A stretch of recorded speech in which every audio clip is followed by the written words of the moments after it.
Bank കേസുകളിൽപ്പെട്ട് ദുബായിലെ ജയിലിൽ കഴിയുന്ന മലയാളി വ്യവസായി അറ്റ്ലസ് രാമചന്ദ്രന്റെ മോചനം ഉടൻ സാധ്യമാകുമെന്ന് അദ്ദേഹത്തിന്റെ അഭിഭാഷകർ അറിയിച്ചു. രാമചന്ദ്രന്റെ മോചനത്തിനായി അദ്ദേഹത്തിന്റെ കുടുംബം കുറെക്കാലമായി പലവിധത്തിലുള്ള ശ്രമങ്ങൾ നടത്തിവരികയായിരുന്നു. ബാങ്കുകളുമായുള്ള ഭൂരിഭാഗം കേസുകളും ഒത്തുതീർപ്പാക്കിയിട്ടുണ്ടെന്നും മറ്റു ബാങ്കുകളോട് കടം വീട്ടാൻ സാവകാശം ചോദിക്കാനുമാണ് തീരുമാനം. മലപ്പുറം ഉപതെരഞ്ഞെടുപ്പിലെ സ്ഥാനാർത്ഥിയെ സംബന്ധിച്ച് ബിജെപിയിൽ പൊട്ടിത്തെറി. മുസ്ലിം ലീഗുമായി ഒത്തുകളിച്ച് ദുർബലനായ സ്ഥാനാർത്ഥിയെ നിർത്താൻ സംസ്ഥാന നേതൃത്വം ശ്രമിക്കുന്നതായാണ് ബിജെപിയിലെ ഒരു വിഭാഗം ആരോപിക്കുന്നത്.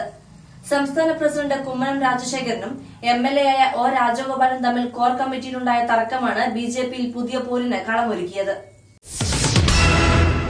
ലാവ്ലിൻ കേസിൽ മുഖ്യമന്ത്രിക്കെതിരെയുള്ള വാദങ്ങൾ ശക്തമാക്കി സിബിഐ ഹൈക്കോടതിയിൽ.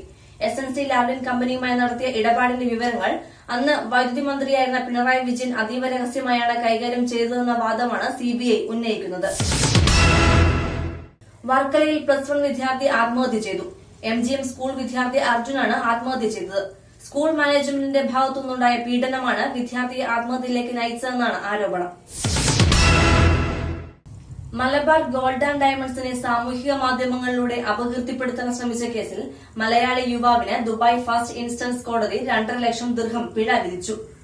UAE എക്സ്ചേഞ്ച് ഉടമകൾ പാക് സ്വാതന്ത്ര്യദിനത്തിൽ കേക്ക് മുറിക്കുന്ന വാർത്ത മലബാർ ഗോൾഡ് കേക്ക് മുറിച്ചു എന്ന രീതിയിൽ സോഷ്യൽ മീഡിയയിൽ പ്രചരിപ്പിച്ചതിനാണ് ഷാർജയിൽ ജോലി ചെയ്യുന്ന തൃശൂർ സ്വദേശി ബിനീഷ് പുന്നക്കൽ അർമുഖനെ ദുബായ് കോടതി ശിക്ഷിച്ചത്. ശിക്ഷ അനുഭവിച്ച ശേഷം നാടുകടത്താനും കോടതി വിധിച്ചു. കൂടുതൽ വാർത്തകൾക്കും വിശേഷങ്ങൾക്കുമായി ഞങ്ങളുടെ ചാനൽ സബ്സ്ക്രൈബ് ചെയ്യുക.